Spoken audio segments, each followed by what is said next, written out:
au niveau de la séance du conseil municipal, au niveau de l'ordre du jour de ce soir, donc l'élection des délégués aux syndicats intercommunaux, donc pour les auxiliaires de vie, Maurice Oignon, donc le syndicat des eaux, l'union des secteurs d'énergie du département de l'Aisne, fixation des indemnités de fonction, fixation du nombre des membres du centre communal d'action sociale, élection des membres du centre communal d'action sociale, élection des membres de la commission d'appel d'offres, marché à procédure adaptée, donc élection des membres de la commission des marchés publics, délégation au maire dans le cadre de l'article L 2122 du Code général des collectivités territoriales, désignation des membres des commissions communales, présentation de la liste des membres de la commission communale des impôts directs, désignation d'un commissaire titulaire et d'un commissaire suppléant à la commission intercommunale des impôts directs, élection du délégué du comité national d'action sociale CNAS, nomination d'un conseiller municipal chargé des questions de la défense,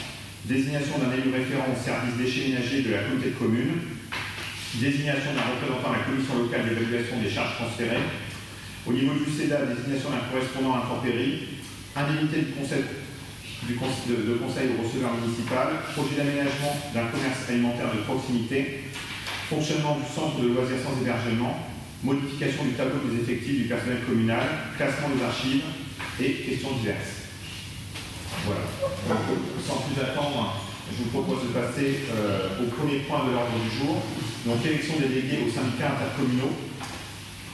Donc au niveau de l'élection des délégués aux syndicats intercommunaux auxiliaires de vie, Maurice Grognon, au niveau de l'auxiliaire de vie, donc moi je vous proposerai donc deux noms de personnes qui pourraient nous représenter la commune au niveau de l'auxiliaire de vie, donc Marie-Chantal Cauchy et Lucie Delvalle. Donc voilà, après si vous avez d'autres personnes qui souhaiteraient se positionner sur ce syndicat au niveau de l'auxiliaire de vie. Sinon, on peut passer à l'élection à main levée, si vous êtes d'accord pour que Marie-Chantal Cauchy et Lucie Delvalle représentent donc, la commune au syndicat d'auxiliaire de vie. À main levée,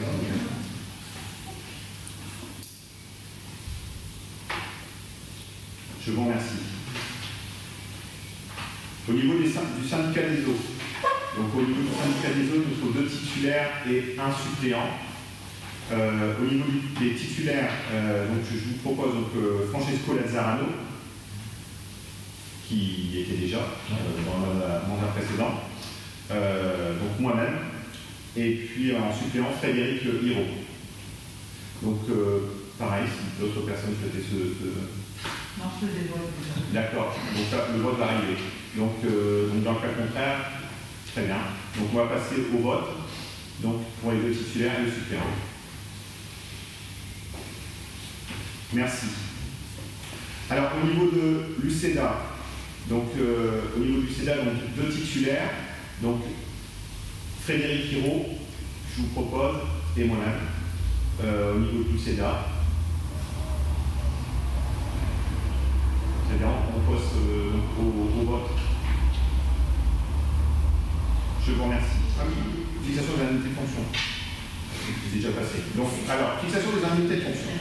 Donc, par rapport aux indemnités, je vais peut-être reprendre un point qui est le point. Alors aujourd'hui, dans le cadre du Code général des collectivités territoriales, il y a possibilité, donc on a pu le voir notamment sur des communes aux alentours, possibilité d'augmentation des indemnités, notamment des indemnités de 50%, donc au niveau du maire. Donc j'ai vu qu'il y avait certaines communes qui l'avaient fait, des communes plus grosses, et même des communes beaucoup plus petites que la nôtre. Donc pour ce qui est de notre commune, ce n'est pas ce que je vais vous proposer donc, en termes d'indemnité, mais par contre plutôt au contraire. Donc en fait l'indemnité du maire, donc précédemment, était en indemnité actuelle, donc était de 1 409,90 € brut. Et je vous propose donc de faire une baisse de moins 10%. Alors je tiens à rappeler que par rapport à cette baisse, lors de campagne municipale, on a pu voir que c'était des arguments de campagne de baisser les indemnités de 10%. Nous, on n'en a jamais parlé, ça n'a jamais été ni un argument, ni une promesse de campagne. Mais par contre, c'est ce que je souhaite vous proposer, de baisser l'indemnité actuelle du maire, qui est de 1 409,90 € de 10%. Ensuite, pour ce qui est des adjoints, donc des 3 adjoints. Donc au niveau des 3 adjoints, il y avait une enveloppe de 1 270,30 € brut. Donc c'est pareil, donc on serait sur le même principe d'une baisse de 10% de l'enveloppe utilisée précédemment au niveau de l'ensemble des 3 adjoints. Donc ce qui ferait une baisse de 127,03 € sur l'ensemble de l'enveloppe utilisée pour les adjoints du précédent mandat. Sachant qu'au niveau des indemnités de chaque adjoint, et donc je tiens à saluer plus particulièrement Guillaume, qui a souhaité que la somme qui soit attribuée aux 3 adjoints, donc le premier, le deuxième et le troisième adjoint, soit identique. Voilà. Donc la somme de chaque adjoint sera d'un montant de 381,09 € brut, donc pour le premier, le deuxième et le troisième adjoint. Ensuite, donc sur l'ensemble de cette enveloppe précédemment utilisée, donc il y aura donc 2 conseillers délégués. Donc le conseiller délégué, notamment aux affaires éducatives et au périscolaire, donc Sébastien. Et puis un conseiller délégué à la sûreté communale et aux travaux du quotidien, donc Francesco, où l'économie individuelle faite sur la baisse de l'indemnité du maire de 10% et la baisse de l'enveloppe des adjoints de 10% sera réaffectée de part à part égale pour le conseiller délégué Francesco Lazzarano, le conseiller délégué Sébastien Valassel, pour un montant de 134,01 € brut. Voilà, donc l'idée effectivement c'est de pouvoir avoir exactement le même montant d'enveloppe qui était utilisé précédemment dans le mandat précédent, mais par contre avec une répartition différente. Ce qu'il faut noter, c'est que individuel, donc le maire va baisser son indemnité de 10%, que les adjoints vont baisser leur indemnité au minimum de 10%, voire plus pour le premier adjoint par rapport au mandat précédent, pour avoir un montant d'indemnité identique pour le premier, le deuxième et le troisième adjoint, parce que voilà, l'ensemble des compétences et des délégations qui sont données sont aussi importantes qu'on soit le premier ou le troisième adjoint. Oui, pardon. Les 3 adjoints étaient à la même somme. Non. Le premier, le premier. Joël et moi, on avait la même chose, Dominique avait plus. Oui, exactement. Ah, il me semblait que c'était les 3, mais Non. j'aurais bien épuisé. Non, premier adjoint était 585 et le deuxième et troisième adjoint était 342. Voilà, donc l'ensemble des adjoints, dans ce qu'on va vous proposer, auront la même chose. Et ensuite, les conseillers délégués, qui ont été arrêtés par arrêté, auront également une indemnité. Donc, pour une enveloppe qui sera strictement, rigoureusement la même au niveau du montant. Voilà. Donc, on va procéder au vote. Qui est pour. Je vous remercie. Alors, on va passer au point suivant, fixation du nombre des membres du Centre communal d'action sociale. Donc, je vous propose de fixer un nombre de membres identique, je dirais, au mandat précédent, de 8 membres. Qui est pour?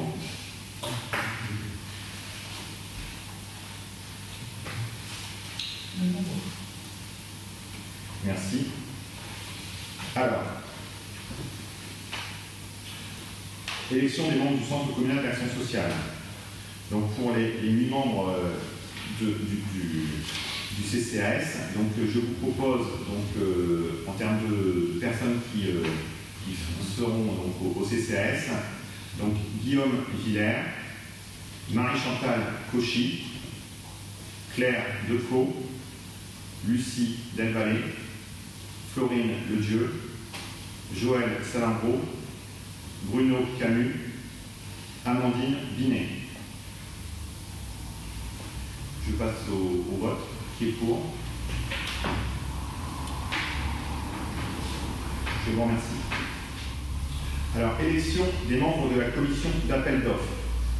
Alors, au niveau de la commission d'appel d'offres, donc pour rappel, donc il y a 3 titulaires et 3 suppléants. Donc, au niveau des titulaires et des suppléants, je vous proposerai d'élire. Donc, au niveau de la commission d'appel d'offres, Frédéric Giraud, Francesco Lazzarano, Éric Espire, au niveau des titulaires. Au niveau des suppléants, Stéphane Dehouck, Joël Salingro, Sébastien Glassel. Si quelqu'un d'autre voulait se proposer. Non. Très bien, on va passer au vote. Qui est pour? Je vous remercie. Ensuite, donc, pour ce qui est du marché à procédure adaptée, donc élection des membres de la commission des marchés publics. Donc, commission des marchés publics, donc on a donc 2 titulaires et 2 suppléants. Donc, je vous propose en titulaire Frédéric Giraud, Francesco Lazzarano, en suppléant Éric Espire, Stéphane Dehouck. D'autres personnes voudraient supporter candidat? Très bien. Donc, on passe au vote. Qui est pour? Je vous remercie. Alors, pour ce qui est de la délégation au maire dans le cadre de l'article L 2122 du Code général des collectivités territoriales. Donc il y a une délégation accordée au maire. Donc c'est une délibération qui est relative aux délégations consenties par le conseil municipal au maire. Donc sur la totalité effectivement de cette délégation, il y a notamment des points sur lesquels effectivement il faut qu'on puisse, le conseil municipal puisse voter ou pas, notamment par rapport à des autorisations au nom de la commune sur des montants financiers que le maire peut engager sans l'aval du conseil municipal. Voilà.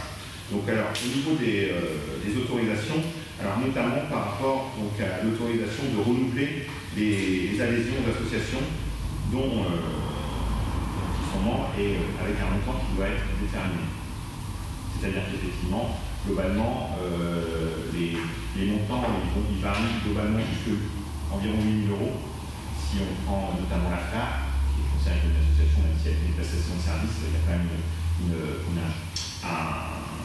un montant qui est alloué, donc ça rentre dans cette catégorie-là. Donc à ce niveau-là, voilà, il faut voir effectivement au niveau du montant, si on met un montant donc à hauteur de 1 000 € pour dire que sur la gestion courante, on puisse effectivement renouveler les montants des associations sans passer directement par le conseil municipal. Donc voilà, donc ça c'est effectivement un point qui est important, notamment dans le titre de la délégation qui est accordé au titre du Code général des collectivités territoriales. Ensuite, le point 26, donc de demander à tout organisme financeur dans les conditions et l'attribution de subventions. Donc là, c'est plus le fait de demander des subventions. Donc c'est-à-dire que sur si je prends sur les différents projets que l'on a sur le mandat et sur la programmation, notamment au niveau de projets structurants pour le village, c'est le fait de dire effectivement, on donne mandat au maire de déposer une demande de subvention donc, au nom du conseil municipal.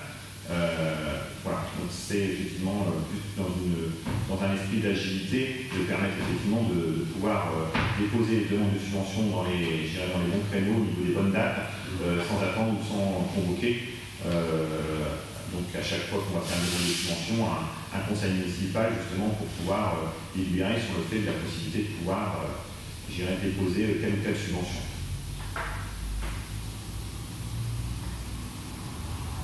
Idem pour les conditions, notamment pour les projets dans les investissements et l'autorisation notamment relatives à l'urbanisme, relatives à la démolition, à la transformation ou à l'édification des biens municipaux.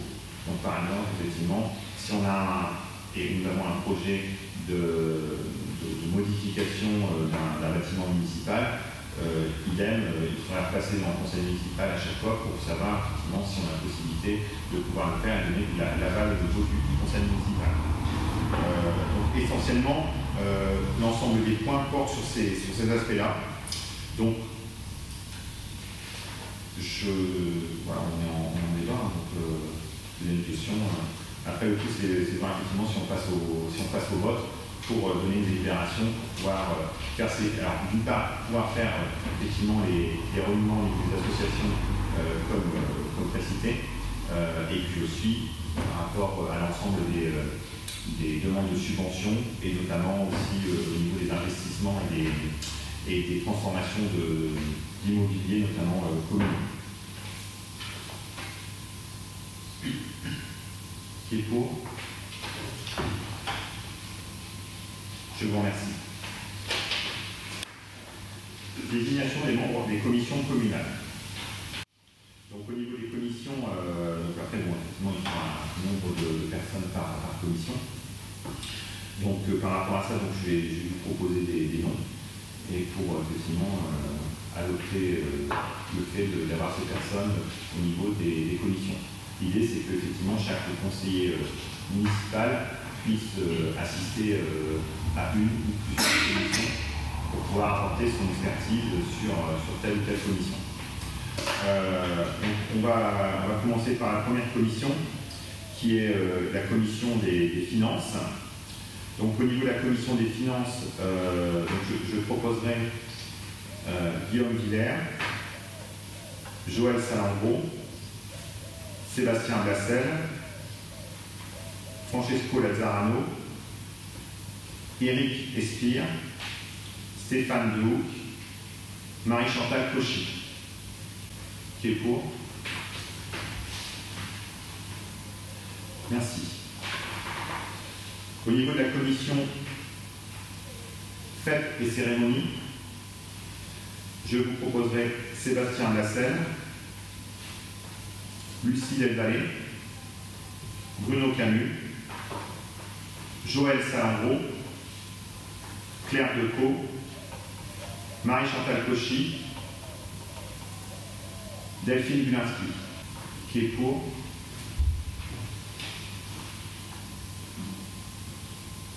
Moi, je me laisse. D'accord. Mais vous voulez faire partie de la... Tu veux pas faire partie de la commission? D'accord. Très bien. Ensuite, autre commission. Alors, travaux, logement, cimetière. Donc, travaux, logement, cimetière. Et précédemment, il y avait chemin. Donc, on a retiré chemin. Donc là, c'est travaux, logement, cimetière. Donc, Frédéric Hirault, Guillaume Villers, Bruno Camus, Stéphane Dehouck, Éric Espire, Marie-Chantal Cauchy, Sébastien Blassel. Qui est pour? Je vous remercie. Cantine scolaire. Commission cantine scolaire. Donc je vous propose Sébastien Blassel, Marie-Chantal Cauchy, Amandine Binet, Lucie Delvallée, Claire Decaux. Qui est pour? Je vous remercie. Sur la commission jeunesse, je vous propose Marie-Chantal Cauchy, Sébastien Blassel, Florine Ledieu, Lucie Delvallée, Joël Salambro, Delphine Bulinski. Non, je vais retirer mon nom. Très bien. On peut passer au vote? Qui est pour? Je vous remercie. Ensuite, donc 3 commissions que nous allons créer. La commission commerce de proximité, développement local. Donc je vous propose donc, Guillaume Villers, Joël Salambro, Sébastien Blassel, Amandine Binet, Lucie Delvallée, Frédéric Hirault. Qui est pour? Je vous remercie. Autre commission créée, attractivité, communication, site internet. Je vous propose Sébastien Blassel, Guillaume Villers, Amandine Binet, Claire Decaux, Joël Salambro, Lucie Delvallée. Qui est pour? Je vous remercie. Autre commission que nous avons créée, développement durable, environnement, patrimoine et chemin de randonnée. Je vous propose Guillaume Villers, Marie-Chantal Cauchy, Stéphane Dehoucq, Claire Decaux, Lucie Delvallée, Frédéric Hirault, Éric Espire. Qui est pour? Je vous remercie. Pardon. Bruno Camus. Donc on va passer donc, au point suivant qui est la présentation de la liste des membres de la commission communale des impôts directs. Donc là c'est une liste de 24 noms. De 24 noms. Donc sachant qu'effectivement sur les 24 noms qui seront cités pour la commission des impôts directs, ensuite il y aura 12 noms qui seront sélectionnés par le préfet. Donc nous avons au niveau de la commission des 24 noms Francesco Lazzarano, Sébastien Blassel, Stéphane Dehoucq, Bruno Camus, Amandine Binet, Jean-Marc Mercier, Éric Espire, Manu Salambro, Vincent Meunier, Régis Villers, Benoît Lévesque, Gaël Fouan, Romain Rumini, Jean-Noël Delahaye, Sébastien Noiret, Étienne Hardy, Claude Saurin, Antoine Dame, Claude Ménon, Jonathan Grisot, Florine Ledieu, Muriel Tacal, Marie-Chantal Cauchy et Jonathan Ransard. Donc l'ensemble de ces personnes seront, donc la liste sera envoyée au préfet comme j'ai indiqué, et donc 12 personnes seront sélectionnées par le préfet. Alors, au niveau des désignations des différents commissaires, je vous propose donc désignation d'un commissaire titulaire à d'un commissaire suppléant à la commission intercommunale des impôts directs. Donc, pour le titulaire, je vous propose moi-même, et pour le suppléant, Guillaume Villers. Qui est pour? Je vous remercie. Élection du délégué du Comité national d'action sociale CNAS. Donc, habituellement, c'est le maire. Donc, je vous propose d'y assister au niveau du CNAS. Qui est pour? Je vous remercie. Nomination d'un conseiller municipal chargé des questions de la défense. Bruno Camus, soyez intéressé? Très bien. Qui est pour? Je vous remercie. Désignation d'un élu référent au service déchets ménagers de la communauté de communes.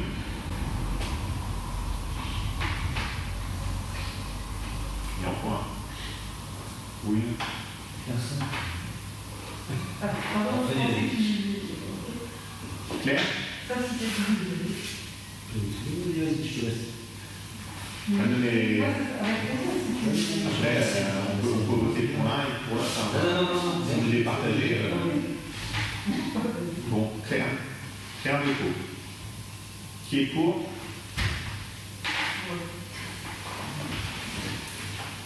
Très bien. Alors, désignation d'un représentant à la commission locale d'évaluation des charges transférées. Alors, actuellement c'est le maire. Voilà. Vous en êtes tous d'accord? Ok, donc on va passer au vote qui est pour. Je vous remercie. Au niveau du CEDA, donc désignation d'un correspondant intempérie. À part si quelqu'un d'autre voudrait. Francesco, Le quart de la classe. commission intempérie. Commission intempérie. Ok. Qui est pour Francesco Lacarano? Je vous remercie.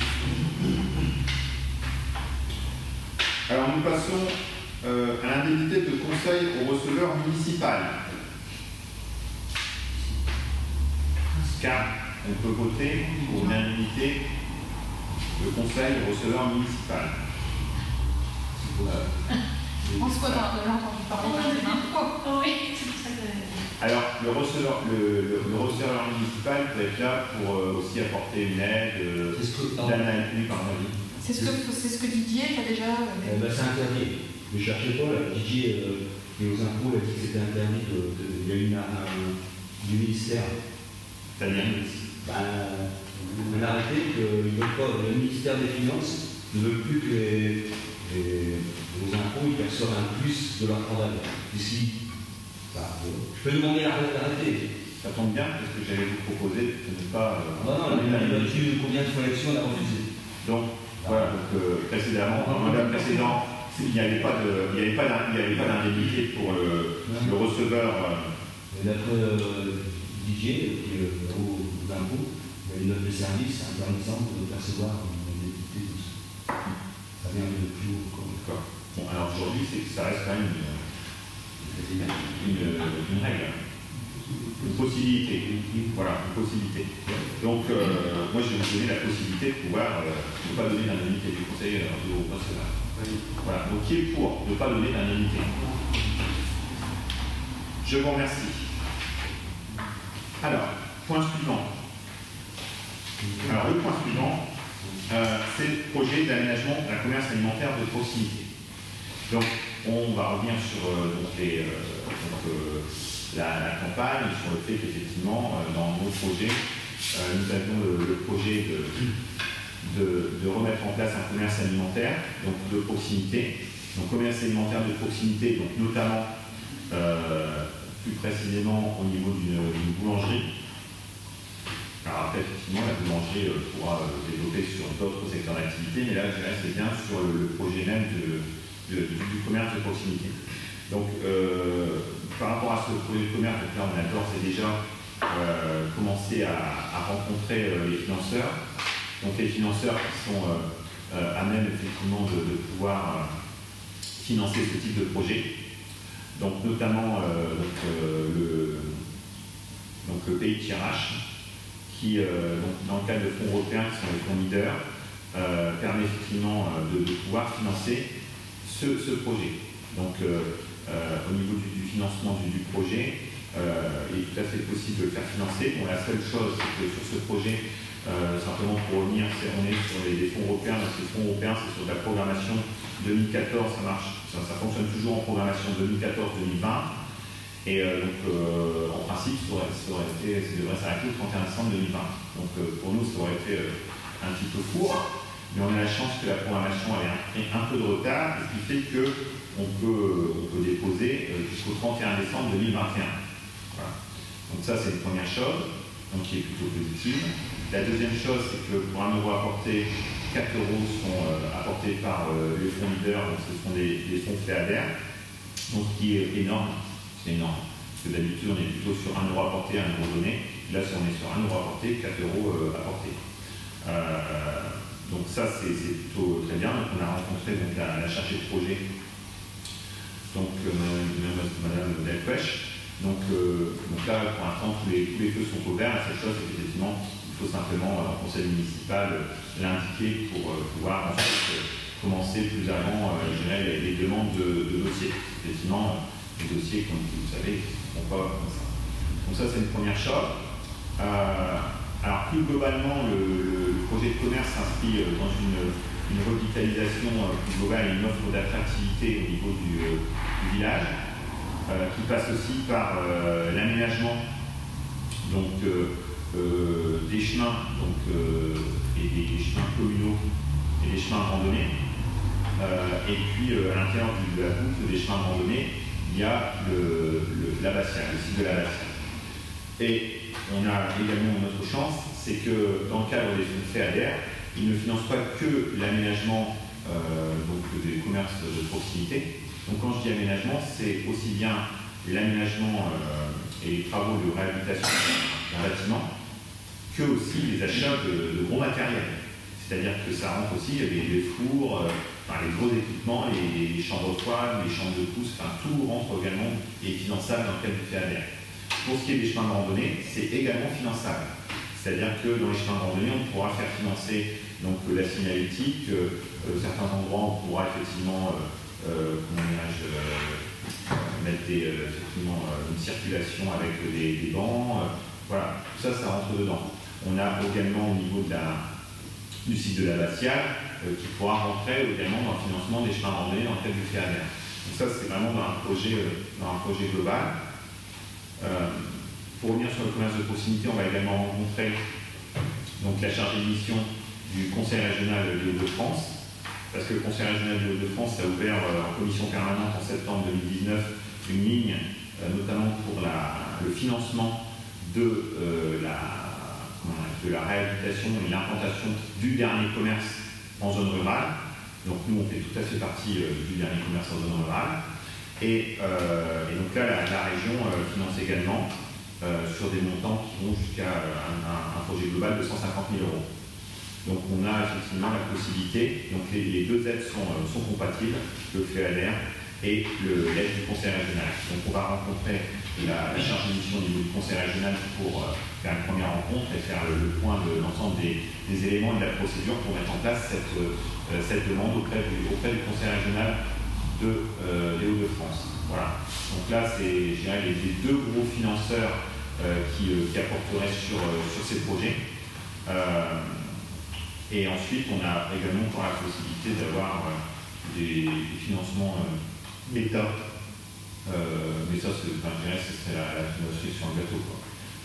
Avec les fonds, si on arrive à aller chercher les fonds leaders FEADER et les fonds du Conseil régional, on en aura largement assez. Voilà, donc là qui s'inscrit vraiment dans un projet global, hein. C'est-à-dire qu'effectivement, on est bien sur un aspect de valorisation du village par son patrimoine naturel, par son patrimoine de biotope, qui est remarquable, que ce soit par rapport aux évocagères, par rapport aux mares, par rapport à l'ensemble des espèces qui pour certaines sont quasiment endémiques sur le bocage, parce qu'on a la chance d'avoir un bocage qui est excessivement préservé, et on a la chance aussi d'avoir les chemins communaux, donc, qui appartiennent à la commune et sur lesquels effectivement les chemins de randonnée peuvent être effectivement un atout, donc déjà pour les habitants, de pouvoir avoir des chemins de randonnée encore plus jolis, et puis ensuite aussi en termes d'attractivité pour des personnes qui viendraient sur les chemins de randonnée. Donc après, il faut aussi redonner un cœur de village, et le cœur du village, le poumon du cœur du village, c'est le commerce de proximité. Voilà. Qui est pour? Je vous remercie. Point suivant. Fonctionnement du centre de loisirs sans hébergement. Alors, fonctionnement du centre de loisirs sans hébergement, simplement pour vous indiquer que nous avons déjà rencontré l'AFTA, que voilà, malgré la période très compliquée que nous vivons dans le cadre du Covid, l'ensemble des municipales souhaitent offrir un centre de loisirs aux enfants de Mondrepuis, qui plus est en plus dans ces temps de Covid où il y en a beaucoup aussi qui ne partiront pas forcément en vacances du fait à cause ou pas du Covid. Donc on a d'autant plus de responsabilité de pouvoir mettre en place ce centre d'hébergement.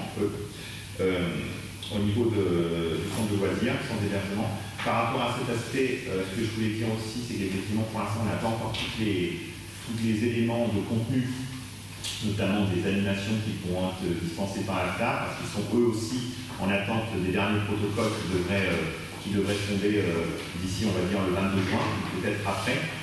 Donc, ça rend encore plus complexe le fait de pouvoir donner de façon plus concrète les contenus. D'ores et déjà, ce qu'on peut dire, c'est que le centre de loisirs, on va le faire. Alors bien sûr, avec les conditions sanitaires et le protocole sanitaire qui s'imposera à ce moment-là. Ça, c'est une première chose. Deuxième chose, c'est que donc là, on est en train de regarder avec l'AFDAR pour aussi avoir le repas du midi. Donc là aussi, avec les normes sanitaires qui sont afférentes.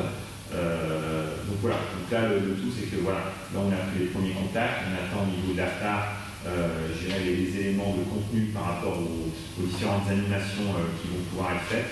On espère simplement que si la situation au niveau du Covid s'améliore comme elle a l'air de s'améliorer, que les règles de protocole vont s'alléger, sachant qu'on aura toujours de toutes les manières, je pense, on a des gestes barrières à conserver. Mais par contre, par rapport à ces gestes barrières, il y aura quand même, j'espère, une possibilité de pouvoir ouvrir davantage l'aspect notamment des activités aux jeunes. Alors après, il peut y avoir des activités plein air, ils sont en train de réfléchir aussi à des activités qui permettent. À l'heure actuelle, avec l'AFDAR, c'est un regroupement par groupe au niveau de l'école maternelle, donc un groupe par pièce. Donc on a estimé entre 36 et 42, 43 accueils possibles. Donc on va bien évidemment prioriser les enfants du village. Concernant les activités, ce sera forcément des activités par groupe, pas de mélange de groupes, encore à l'heure actuelle. Ça peut évoluer d'ici le 22 juin. Aux dernières nouvelles, d'ici le 22 juin, ils sont même capables de tout ouvrir, même d'organiser des camps de vacances. À l'heure actuelle, toujours les enfants de plus de 11 ans, d'après le protocole sanitaire de l'AFDAR, devront venir avec 3 masques sur la journée. Encore une fois, c'est selon le protocole actuel, ça va encore sauter. Donc, on va privilégier les activités dans les salles et les activités à proximité, proche des salles. Donc, il a été évoqué les sorties nature dans les chemins avec le CPE par exemple. Et s'ils peuvent organiser un camp avec 2-3 nuits dehors, ils le feront. Par contre, ils ne feront pas de sortie pour le centre complet. Du style une sortie au parc d'attractions, ils ne le feront pas. Tout simplement à cause du transport. Actuellement, dans les bus, 53 places, il faut les diviser par 2 parce qu'il faudra aller assez chaud. Un transport, ça coûte extrêmement cher, donc ils ne prendront pas en charge tout ça. Mais sinon, on a affaire à une équipe d'animateurs qui est plein d'imagination et comme d'habitude, ça va bien se passer. Les enfants vont pas être s'ennuyer, je pense. Merci Sébastien. Donc l'idée c'est vraiment que on va tout mettre en œuvre pour que le centre de loisirs se fasse au mois de juillet avec les conditions sanitaires, le protocole qui devra être appliqué, cas échéant, mais pour offrir donc, ces activités aux enfants nombreux. Du 6 au 31 juillet. Pour le moment, au niveau des inscriptions, c'est de quoi? Alors c'est l'AFDAR qui centralise la totalité, donc là je n'ai pas le retour pour l'instant. Donc je pense que ça sera le retour à certainement. Ça va fluctuer en fonction des semaines. Tous les enfants ne peuvent pas assister, ne seront pas présents au même moment peut-être. Alors, point suivant, modification du tableau des effectifs du personnel communal. Donc la modification du tableau des effectifs s'impose, notamment du fait du départ en retraite de M. Florent à la fin de l'année. Voilà, donc il faut pour pouvoir effectivement avoir la possibilité de pouvoir recruter quelqu'un d'ici la fin de l'année, donc ouvrir ce tableau des effectifs. Donc ce que je vous propose, c'est de l'ouvrir pour un personnel de catégorie C ou B. Et suivant les candidatures que nous aurons sur le poste, nous verrons. Voilà, mais ça nous permet d'avoir une latitude quand même importante entre quelqu'un qui postulerait en catégorie C, mais je dirais au dernier échelon, ou quelqu'un qui postulerait qui est en catégorie B, mais au premier échelon. Voilà, donc la nuance est ténue, mais elle est quand même importante pour nous permettre d'avoir quand même une possibilité, un éventail de personnes qui pourraient être positionnées dessus assez importante. Qui est court. Je vous remercie. Classement des archives. Alors, le classement des archives. Donc, au niveau de la mairie, on a depuis de très nombreuses années beaucoup de documents. Et c'est vrai qu'au niveau des archives, il y a des archives qui n'ont plus d'utilité, ni en termes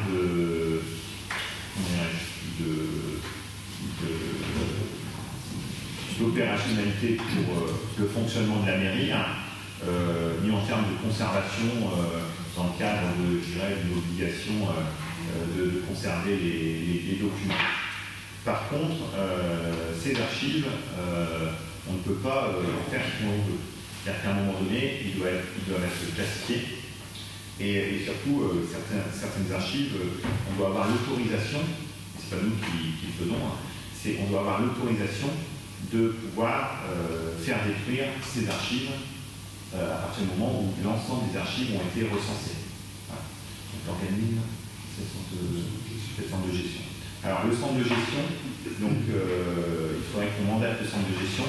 Donc effectivement, c'est un coût, mais de toute façon, à un moment donné, il faut bien y passer. De mémoire, c'est un coût de 1 000 €.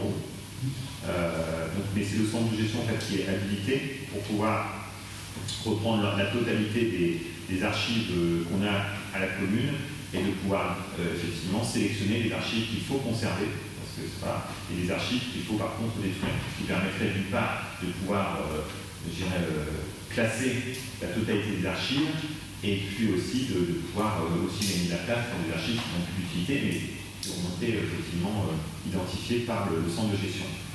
Sachant qu'en plus, c'est vrai que M. Florent est encore là jusqu'à la fin de l'année. Il serait intéressant que M. Florent puisse être là au moment où les centres de gestion puissent intervenir au niveau des archives, fait que sa connaissance même des documents, et puis je pense que ça serait tout à fait opportun. Donc je vous propose au vote le fait de pouvoir passer et essayer de faire le classement des archives par le centre de gestion pour cette année. Une question. Oui. Y a-t-il pas des archives qui sont versées aux archives départementales? Et aussi bien sûr, pas la totalité. Alors, normalement, en matière d'état civil, nous devons conserver des archives uniquement, enfin les actes d'état civil uniquement en dessous des 75 ans. Au-delà, on doit les verser aux archives. Donc après, ça, c'est un exemple d'un document à conserver ou à déposer aux archives. Après, il y a d'autres documents aussi qui sont déposés aux archives. Le recensement, etc. Oui, par exemple, le recensement, des choses comme ça. Quoi. Et ça, c'est le centre de gestion qui va faire le travail. Parce qu'il travaille de 5 jours, il travaille de 5 jours en archive. Je pense que c'est suffisant.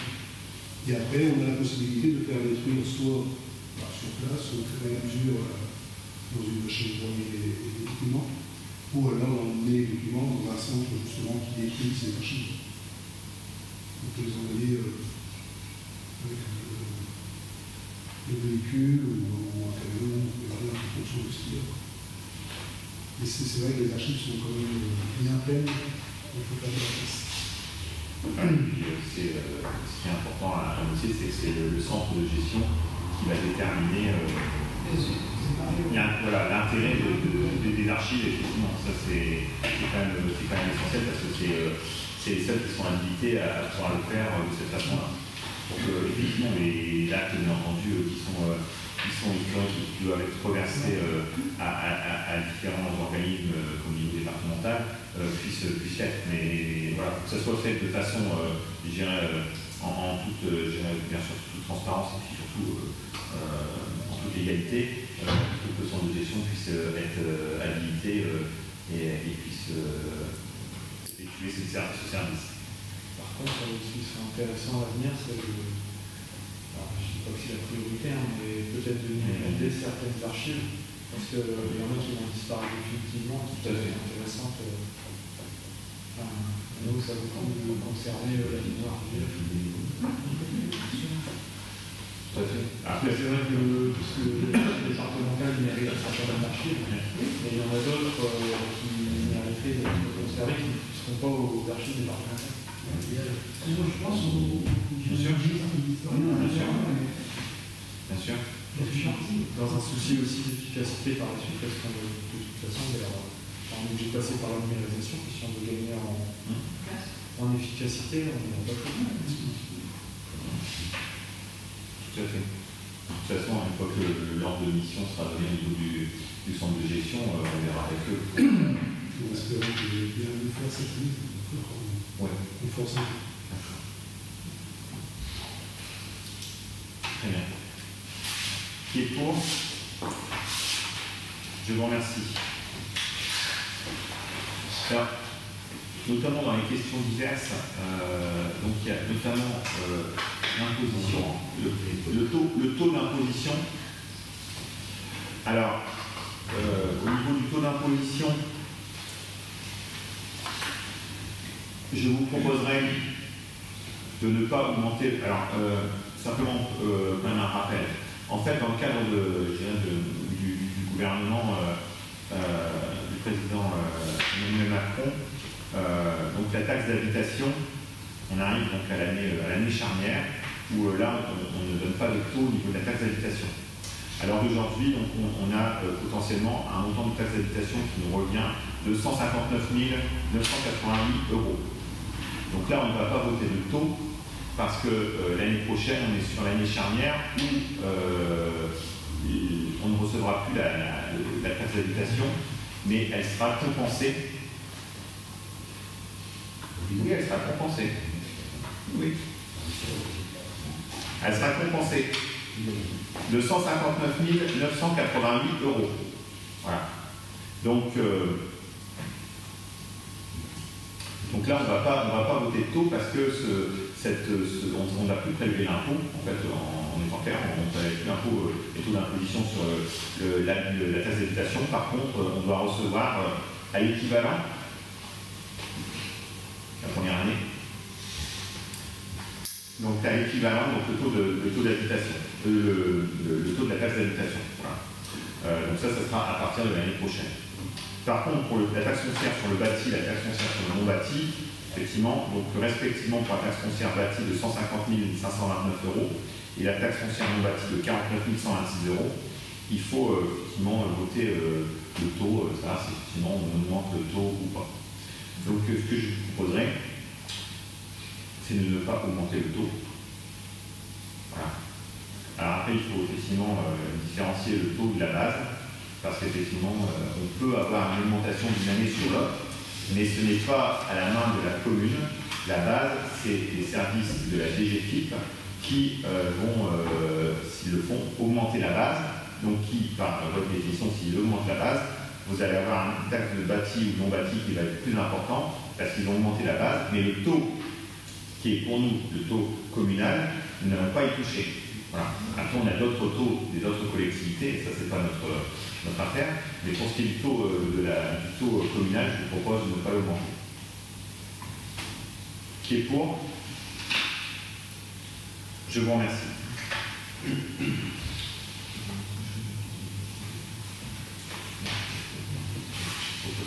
Questions diverses?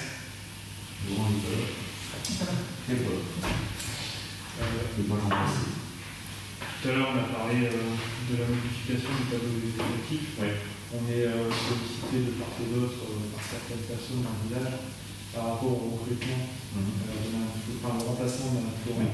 Est-ce qu'on a une info à donner justement aux habitants officiels pour dire si la personne a priori a été recrutée? Je pense que ça serait bien qu'il puisse avoir l'info. Donc au niveau du remplacement d'un Florent, le poste a été pourvu sur le mandat précédent par M. Patrick Bon. Donc, et effectivement, ça sera Cindy, qui est déjà à la poste, qui va compléter le temps plein. Donc, c'est-à-dire qu'elle est à mi-temps à l'heure d'aujourd'hui, et le mi-temps qui est fait par Mme Florent sera complété par Cindy, qui fera un temps plein. Voilà. Donc, le recrutement a été fait avant que nous arrivions, et le recrutement est effectif à partir de. Donc, ça sera à partir de novembre. À partir de novembre, au départ de Mme Florent, où Cindy interviendra. Donc, titulaire du poste. Ça sera là pour l'instant du pôle. Titulaire. Titulaire de son poste, ça sera complet. Et là, sur le poste qu'on va lui attribuer, ou va lui attribuer, c'est je comprends. C'est comment c'était en réunion conseil. On n'a pas su qui c'était. On savait que on a laissé au conseil municipal, les collègues que ce soit le maire qui prenne la décision pour les deux postes. Il y a eu des conseils qui se sont faits sans nous, moi aussi, devant tout le monde. On n'a pas été au courant. Voilà, moi je n'ai pas au courant. Il n'y a pas eu de conseil de fait sans pour lire le poste de Cindy. Pardon? Il n'y a pas eu de conseil de fait sans vous pour lire le poste de non, Cindy. pour choisir Cindy, mais nous on n'était pas au courant que c'était resté sur le conseil. C'est ça qu'a décidé lui-même. On avait dit au conseil municipal, c'est le compte rendu. Il avait la possibilité de choisir lui-même. Oui, il a dit je choisirais. Donc après, il y avait le conseil de fait sans. Vous avez libéré sur l'autorisation. Il avait dit c'est exactement. On a fait l'autorisation, mais il n'y a pas de conseil de fait sans vous. Il avait dit c'est moi qui suis dans Nathalie et c'est le prochain conseil municipal qui choisira pour. Et c'est vrai qu'on n'a pas su qui c'était. On est resté sur le dernier conseil municipal. C'est le dernier conseil, on a dit je choisirais, donc on ne savait pas effectivement que ce serait Cindy. Donc voilà, comme ça, moins comme ça c'est clair. Le recrutement a été fait postérieurement avant notre arrivée. Le recrutement est fait, donc il est forcément acté. La question c'était, elle sera titulaire dès le départ, comment ça fonctionne? Pour les deux postes, parce que là, Bah oui. Tout est titulaire, puisqu'elle ne doit pas refaire un stage et titulaire. Oui, c'est ça, voilà. C'est les titulaires sur le poste de la poste. C'est une augmentation. C'est une augmentation. Ça passe comme une augmentation du niveau de l'horaire. Et l'obligation, c'est mission. Elle est adjoint administratif au départ. Donc son poste de chantier, c'est d'adjoint administratif avec l'autre mission. Au niveau du grade, ça reste. là, elle a plusieurs.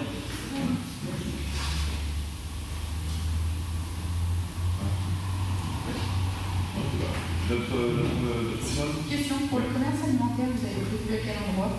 Le commerce alimentaire. Donc là, on est en étude, donc on l'a prévu au niveau de la grange. De la quoi? De la grange. De la côté de la grange. cantine. C'est dans la cour. Dans le fond, Dans le fond, ouais. En fait, il n'est pas question de racheter pour l'instant un bâtiment, si je peux le permettre. Oui, Parce que, d'une part, on n'a pas forcément les moyens aujourd'hui d'acheter un bâtiment. Donc l'idée, c'est vraiment d'optimiser les locaux communaux. Donc il faudra qu'on trouve une solution pour restocker ce qui est dans la grange.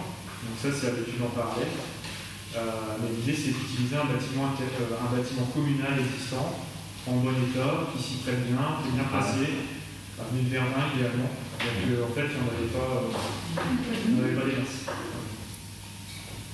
Et tout ce qui est à l'intérieur, du coup, vous avez déjà Pour l'instant, c'est à l'étude, mais ça, c'est sûr qu'on ne va pas le mettre dans les ateliers communaux, parce que là, aujourd'hui, il n'y a pas la place. c'était quoi? Il y a des engins, et puis des produits de. Il y a la mini-pelle, et après il y a les guirlandes, après il y a du stockage. C'est surtout le plus gros, c'est la mini-pelle, et après il y a un peu de stockage. Ouais, il y a le magasin des Et puis après, vous avez des produits sur le côté. Mais c'est vrai que si on s'engageait dans le rachat d'un bâtiment, déjà il faut qu'il y ait un bâtiment disponible bien placé. À Montropy, il n'y en a pas. À la limite, c'est peut-être une chance, c'est que le village, il n'y a pas beaucoup de biens à vendre. Et en plus, ça, c'est pas finançable, le rachat du bien.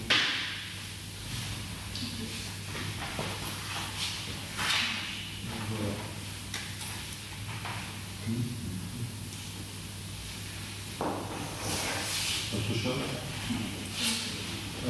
suggestion concernant les élèves de CM2 qui vont partir en 6e. J'ai rencontré ce matin M. Bossy dans le cadre d'un livre pour les vacances 2020. Donc c'est un livre qui est distribué à chaque élève qui sort de CM2, histoire qu'il y ait une lecture montée. Donc c'est un illustrateur qui chaque année reprend les femmes de la famille, les illustre à sa manière, et c'est offert aux enfants. Donc déjà il nous a demandé, donc peut-être un peu en commission école, comment on peut faire, mais déjà pour le niveau de la distribution, parce qu'il va y avoir des élèves en présentiel et des élèves qui n'ont toujours pas repris l'école. Donc savoir si on peut gérer la distribution des élèves qui n'ont pas repris l'école. Donc je le dis de facto, je l'ai lu, il n'y a aucun souci. On aurait voulu aussi également pouvoir, je ne vais pas dire faire une cérémonie, mais faire une remise de ces livres. Donc lui penser à la BCD, la nouvelle bibliothèque, et j'ai mis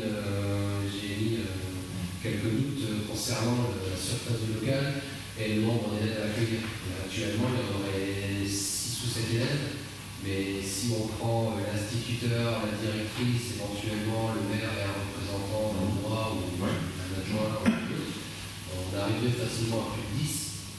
Et la BCD n'est pas du tout adaptée en termes de respect des distanciations pour 10 personnes. Donc j'aurais souhaité savoir, donc ça serait fait pendant le temps scolaire, l'après-midi, si on pouvait éventuellement faire ça ici à la salle avec les enfants. C'est juste une remise. Bien sûr. Et donc en même temps aussi savoir s'ils partent en 6e avec un cadeau. Actuellement, il y a un bon qui est offert, qui est fait, donc il y aura toujours un bon qui sera fait. Est-ce que ça va être sous forme d'un bon d'achat? Est-ce qu'on a évoqué l'idée d'une calculatrice collège, d'un dictionnaire, d'un livre? Est-ce que ça, c'est nous qui décidons selon la somme qu'elle veut? Après, actuellement, c'était un bon d'achat qui était, un chèque cadeau qui était offert. Après, il faut qu'on puisse en discuter. Moi, a priori, je trouve que l'idée du bon cadeau, c'est plutôt bien parce que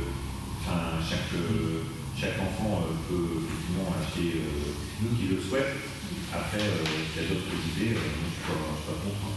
Après, on en avait parlé au précédent mandat, c'est vrai qu'on disait aussi, alors c'était partagé effectivement dans l'achat au moins choisi, c'était partagé avec le fait de, tiens, ils ont un objet, entre guillemets, calculatrice ou avant c'était un dictionnaire, quelque chose qui leur a été offert. Un objet qui reste quoi. Mais la calculatrice, visiblement, certains l'ont déjà anciennement. C'est ça. D'accord. Mais justement, il faudrait voir avec qui aussi, justement, pour trouver la meilleure solution. Autant, tu vois, quand on offre un livre ou un dictionnaire. Avec M. Florent mercredi, justement, ça va montrer des. Après, moi, c'est mon avis, mais quand tu offres un livre ou un dictionnaire, dans la tâche, je pense qu'on l'a encore, c'est vrai que 30 ans plus tard, tu l'as encore. Après la calculatrice, je suis pas convaincu que. Oui, peut-être pas, mais. Tu vois ce que je veux dire? L'objet sur calculatrice. Non, mais l'objet en tant que tel, il n'est pas. C'est pas comme un livre. Mais après, je comprends le symbole. C'est-à-dire que le symbole, effectivement, tu offres un chèque cadeau, après chacun achète un petit peu, comme on guillemets. C'est pas dans l'imaginaire collectif, on va dire ça comme ça. Et par contre, l'objet, si c'est un objet, un livre ou autre chose, c'est quelque chose qui est assez symbolique, qui reste dans une tradition en disant, voilà, c'est le dictionnaire que j'ai eu pour aller en 6e, c'est l'exemple du dictionnaire. Certains dictionnaires maintenant, c'est vrai que ça vient de. Voilà, c'est ça. Florine?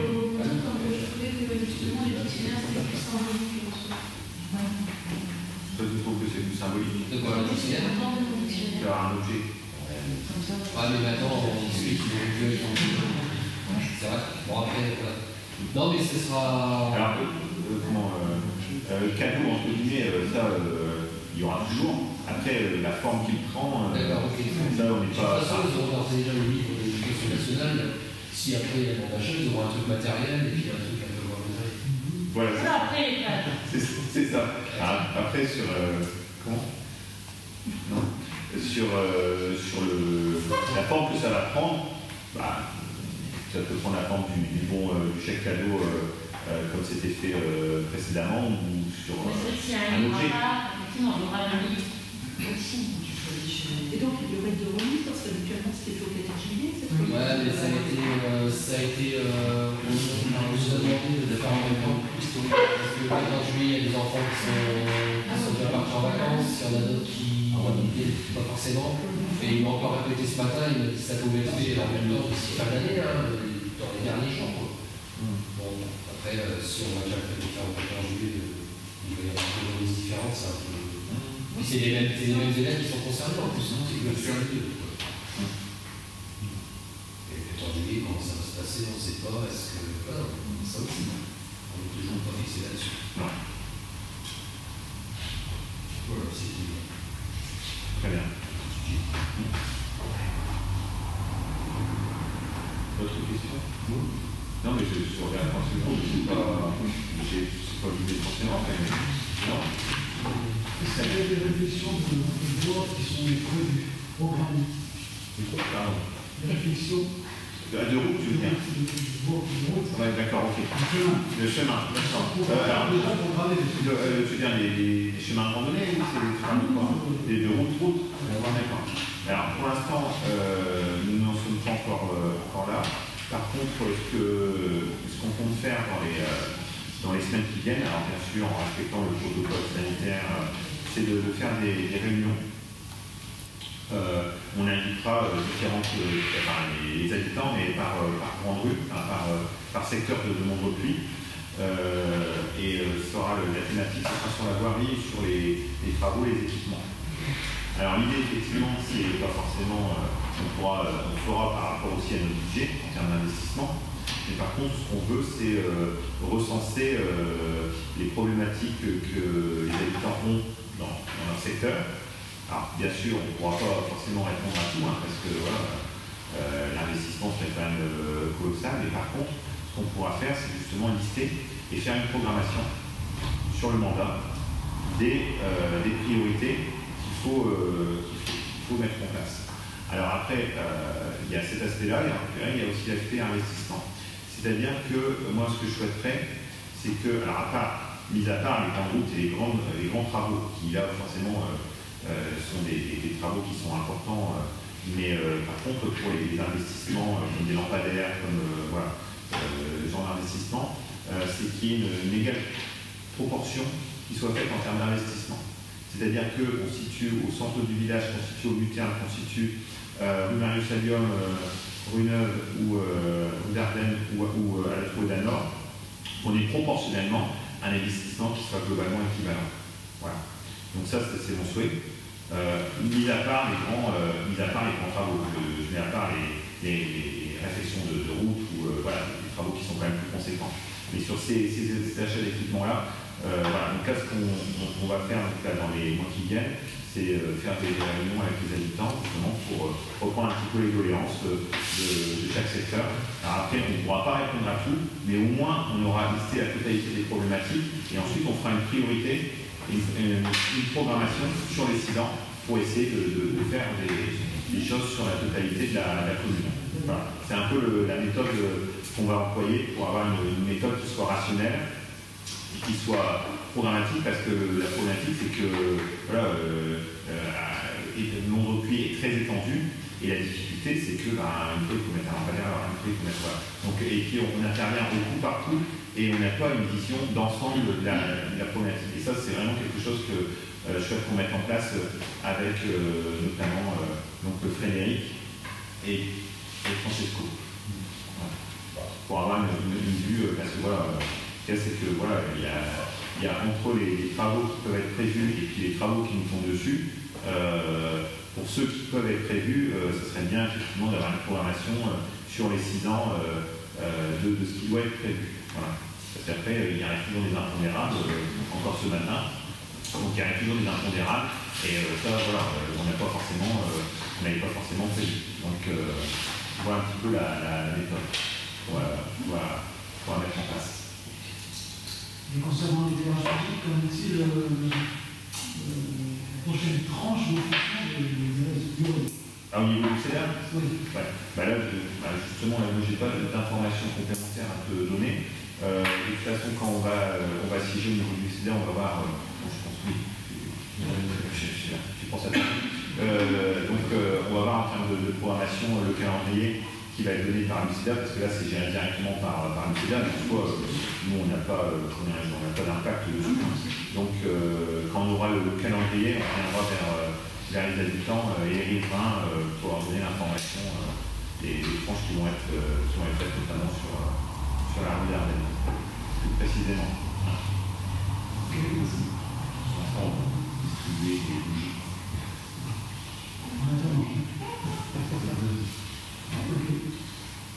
Très bien. Merci. D'autres questions? Non. Je peux simplement profiter pour la commission des fêtes. Est-ce qu'il serait possible de se voir rapidement pour mettre en place la fête du mois d'août? Donc, est-ce qu'il serait possible de se voir lundi ou mardi vers 18h? Parce qu'il va falloir déjà établir un programme, réunir les associations et... Pas mardi, lundi.